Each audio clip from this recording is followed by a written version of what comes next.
제가 10월 달에 이곳에서 청빙 초청 설교할 때보다 지금이 훨씬 더 떨립니다. 제가 기도하겠습니다.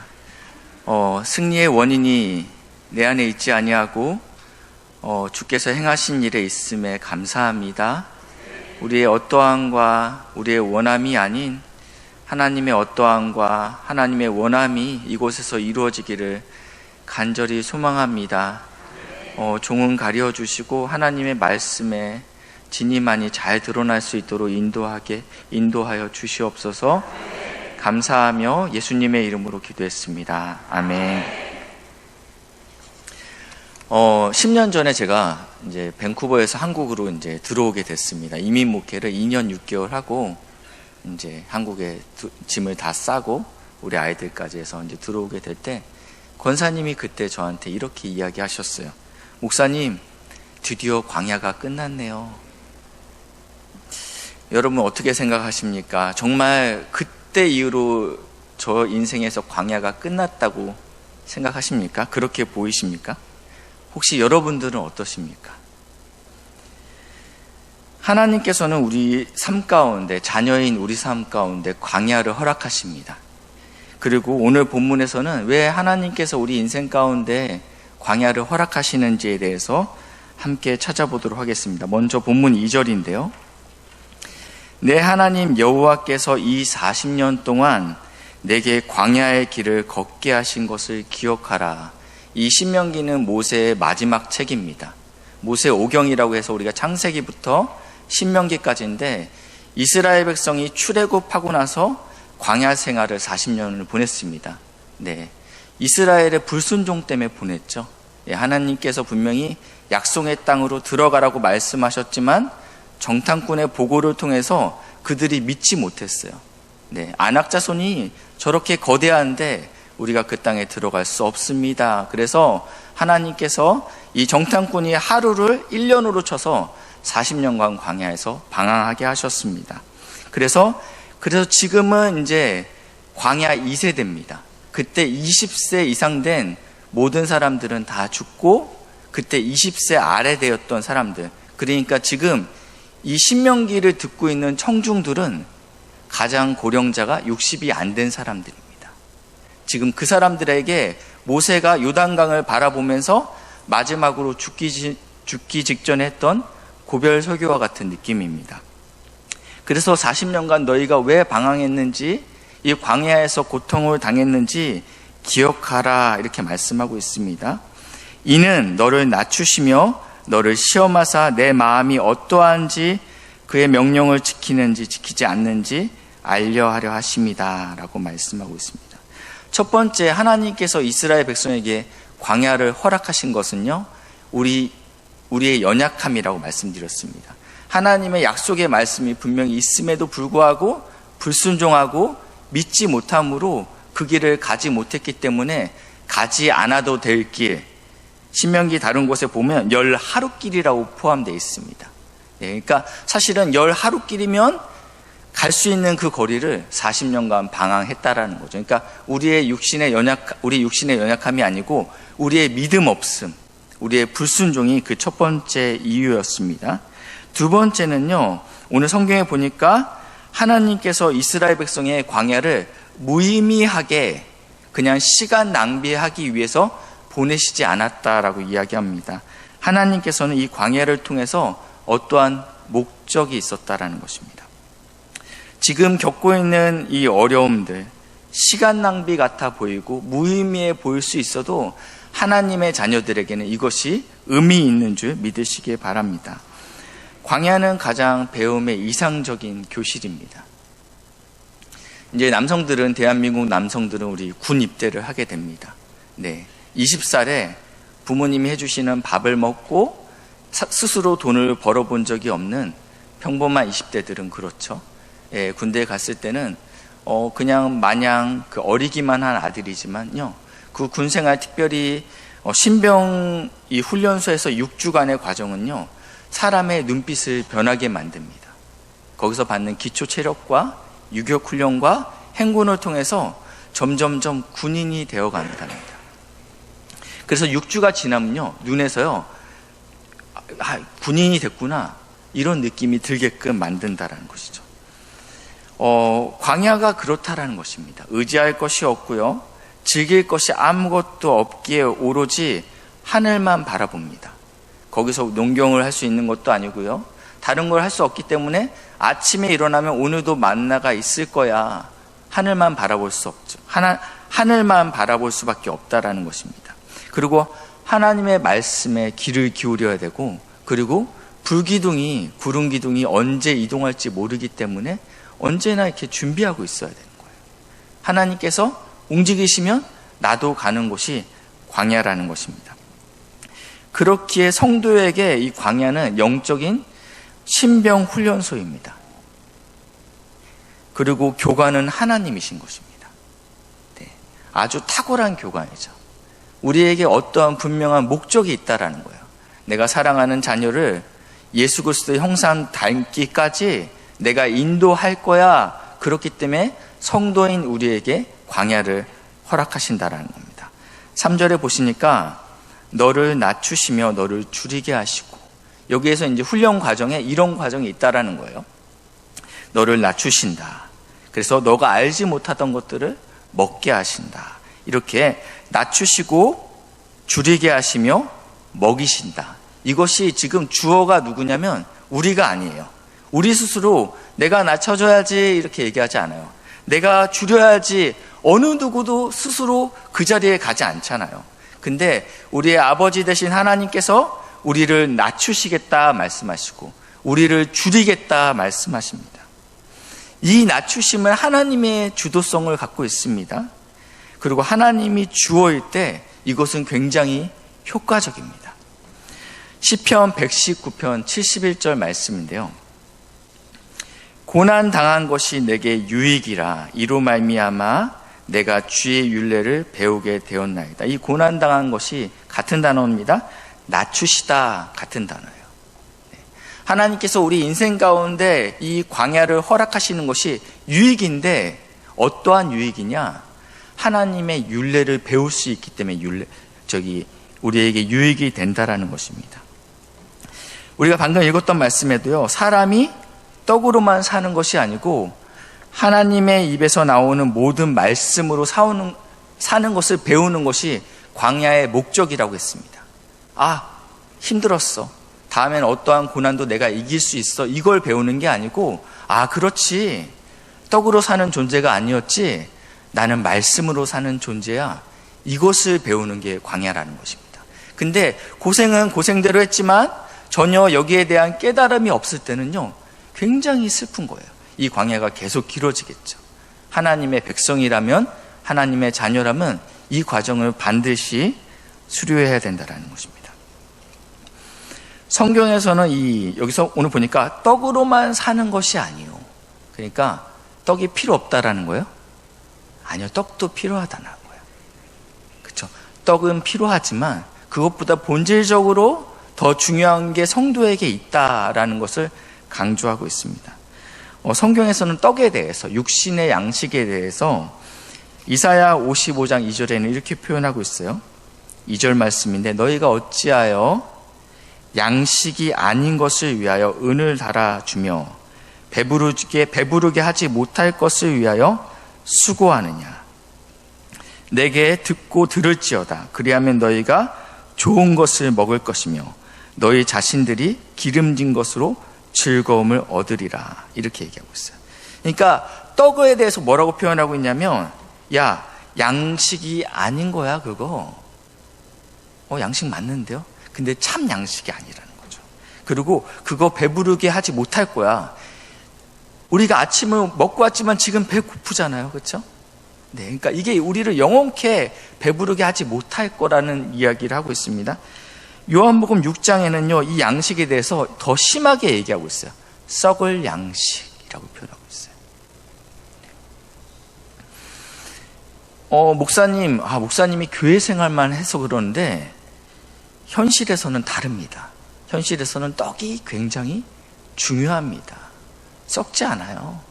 그게 우리의 노후를 책임질 수 있고, 그리고 그게 있어야지 우리가 자녀들에게 그리고 인생에 있어서 어떠한 의미 있는 것들을 할 수 있습니다. 목사님이 현실을 잘 모르는 것 같군요. 예수를 믿어도 돈이 안 나오고 떡이 안 나오잖아요. 이렇게 질문하실 분이 계실 거라고 생각이 듭니다. 주님께서도 떡에 대해서 인간에겐 떡이 필요하다. 그렇지만 하나님의 말씀으로 살아야 된다. 이것은요, 어떠한 의미냐면 하나님 중심, 말씀 중심으로 너희가 살길 원한다라는 것을 알려주기 원하셨다라는 것입니다. 하나님의 말씀을 신뢰하십시오. 어저께 이제 교회 결혼식이 있어서 목사님과 함께 이제 결혼식장으로 가는 길에 목사님께서 군대 이야기를 잠깐 해주셨습니다. 군대 이야기를 하시면서 이런 얘기를 하시더라고요. 이렇게 조종사들이 간혹 이 경계면, 그러니까 바다와 하늘의 구분을 알지 못해서 바닷속으로 고꾸라지는 경우가 있다고 합니다. 간혹 흔하진 않죠. 그렇기 때문에 조종사들이 배우는 게 있다라는 거예요. 뭘 배웁니까? 물어보니까 박 목사, 눈에 보이는 상황을 보는 게 아니야? 계기판을 보는 거야. 굉장히 쉽네요. 근데 그게 생각보다 쉽지 않다라는 거예요. 내 몸이 느껴지잖아요. 지금 막 비행기가 바로 눈앞에서 막 하늘로 가는 것 같은데 사실은 지금 바다로 가는 게 내 몸으로는 반대로 느껴지는 거예요. 내 보이는 현실과 상황이 그렇지 않을 때 우리가 하나님만 바라보는 게 생각보다 쉽지 않다라는 것입니다. 그렇기 때문에 계속하는 훈련이 계기판만 바라보는 거예요. 내가 지금 보고 있는 이 눈을 바라보는 것이 아닌, 내 경험을 바라보는 것이 아닌, 그리고 내 몸의 익숙함이 아닌 계기판을 바라보는 훈련을 꼭 해야 된다고 말씀하시더라고요. 마찬가지로 우리 인생 가운데 우리 눈에 보이는 현실이 떡이 굉장히 커 보이죠. 우리의 자녀의 현실이 더 큰 문제로 우리에게 다가올 때 하나님께서 그때 이 광야에서 우리에게 계속적으로 말씀하는 것들은 사랑하는 내 딸아, 아들아, 사람이 떡으로만 사는 것이 아니고 나의 입에서 나오는 말씀으로 사는 존재야. 이것을 알려주길 원하신다라는 것입니다. 사랑하는 우리 신성교회 성도님들, 말씀이 현실이 되는 은혜가 있기를 주님의 이름으로 축복합니다. 하나님이, 눈에 보이지 않는 하나님이 우리의 현실이 되는 은혜가 있기를 축복합니다. 누가복음 12장 29절 30절 말씀인데요. 너희는 무엇을 먹을까, 무엇을 마실까요? 구하지 말며 근심하지도 말라. 이 모든 것은 세상의 백성들이 구하는 것이다. 내 아버지께서 이런 것을 너희에게 있어야 할 것을 아시느니라. 하나님께서는 우리에게 떡이 중요치 않아, 하나님만 구해야 돼 라고 이야기하지 않았어요. 오늘 본문 말씀에 뭐라고 말씀하냐면 4절 보니까 40년 동안 내 의복이 헤어지지 아니하였고 내 발이 부르트지 아니하였느니라. 만나 줬으면 됐지. 옷은 죽지 않잖아? 좀 헤어지면 어때? 신발 안 신고 다녀도 돼. 이렇게 얘기하지 않았다는 거예요. 하나님은 우리를 만나만 주셨던 것이 아니고 우리의 의복과 우리의 신발까지 아주 세밀하게 챙기셨어요. 훈련은 훈련대로 시켰는데 하나님을 아주 가혹한 하나님으로 만드시면 안 돼요. 내가 선교사로 헌신하면 나를 아프리카로 보내실 하나님이라고 저희 어렸을 때는 다 그렇게 믿었어요. 그래갖고 쉽사리 헌신하지. 하나님은 우리의 기질과 그리고 내가 가지고 있는 은사가 무엇인지 명확히 알고 있죠. 그래서 우리의 필요를 채우시는 그분이 우리의 아버지 되신다라고 이야기하고 있죠. 너희 아버지께서는 이런 것이 너희에게 있어야 할 줄 안다라고 말씀하고 있습니다. 그분이 우리의 아버지 되시는데 중요한 거는 그분이 우리의 필요를 우리보다 더 잘 알고 계시대요. 지금 나에게 무엇이 필요한지, 하나님 제가 이거 없으면 죽을 것 같습니다. 그런데 우리 주님께서는 사랑하는 내 자녀야, 내가 더 잘 알고 있어. 내 때에 그것을 너에게 줄 것이다 라고 말씀하고 있습니다. 그래서 하나님께서 우리의 사랑하는 자녀들을 광야로 부르시는 것입니다. 본문 5절 보실까요? 너는 사람이 그 아들을 징계한 같이. 이것은, 이 징계라는 단어는 내가 자녀를 만들어 간다라는 의미가 포함되고 있습니다. 그냥 체벌의 의미가 아니고 이것을 통해서 너가 사회 구성원으로서 살아낼 수 있게끔 만들어 가겠다라는 그런 어떠한 의미가 담겨 있다는 것입니다. 내 하나님 여호와께서 너를 징계하시는 줄 마음에 생각하고, 아비가 자녀를 징계한 같이 하나님께서도 우리를 징계한다라고 이야기하고 있죠. 히브리서 12장 7절 말씀. 너희가 참음은 징계를 받기 위함이라. 하나님이 아들과 같이 너희를 대우하시나니, 하나님이 우리를 마땅히 자녀로 대우하신다면 어찌 아버지가 징계하지 않는 아들이 있으리요. 그 다음이 무섭습니다. 징계는 다 받는 것이거늘 너희에게 없으면 사생자요 친아들이 아니니라. 아멘. 이번 주에 이제 저녁에 사역이 있어서 윤창로 목사님과 저녁 식사를 근처에 있는 분식집에 가서 맛있게 먹고 있었습니다. 중고등학생 아이로 보이는 애들, 남매가 들어오더라고요. 메뉴 선택하는데 오빠가 메뉴 선택을 안 하고 핸드폰만 쳐다보고 있으니까 여동생이 이렇게 엄청 거친, 입에도 담기 힘든 말을 하더라고요. 그래서 먹고 있다가 제가 움찔 놀랐어요. 움찔 놀라고, 근데 딱 보니까 저희 자녀들, 나이 또래잖아요. 그래서 벌떡 일어나서 제가 학생들! 라고 못했어요. 네. 제 자녀가 아니잖아요. 괜히 나서면 안 돼요. 그렇죠? 그럴 땐요. 친아들이 아닌 거예요. 하나님께서 우리를 광야로 모신다라는 의미는 무엇이냐? 사랑하는 내 딸이라는 의미라는 거예요. 내가 너에게 가르쳐 줄 것이 있다라는 하나님의 놀라운 은혜라는 것입니다. 여기까지 말씀 한번 정리해 보겠습니다. 출애굽 1세대는 불순종으로 인해서 광야 생활을 40년간 보내게 됩니다. 이 낭비 같아 보이는 시간들, 의미 없어 보이는 이 시간들이 사실은 하나님께서 우리에게 무엇인가를 알려주기 원하셨다라는 것입니다. 그것이 바로 하나님과 이스라엘 백성의 관계 가운데 내가 너의 아버지다. 그리고 너는 내 자녀다. 이것을 알려주기 원하셨던 것이죠. 너희에게 떡이 필요하면 내가 알고 있다. 그렇지만 근본적으로 너에게 필요한 것은 여호와의 입에서 나오는 모든 말씀을 의지해야지 네가 살 수 있다라는 것을 알려주기 위해서 광야 40년을 허락하셨다고 이야기하고 있습니다. 근데 이 아버지께서 백성들에게, 자녀들에게 주고 싶은 환경이 있을 거예요. 어떠한 환경이 있을까요? 야, 나의 꿈은 너희들이 이 광야에서 계속적으로 지내는 거야. 계속적으로 나만 바라보는 이 척박한 땅에서 계속 나만 바라봤으면 좋겠어. 이게 하나님의 뜻은 아닐 것입니다. 하나님의 최종적인 목적지는요, 저기 오늘 본문 7절부터 9절에 나와 있습니다. 내 하나님 여호와께서 너를 아름다운 땅에 이르게 하시나니.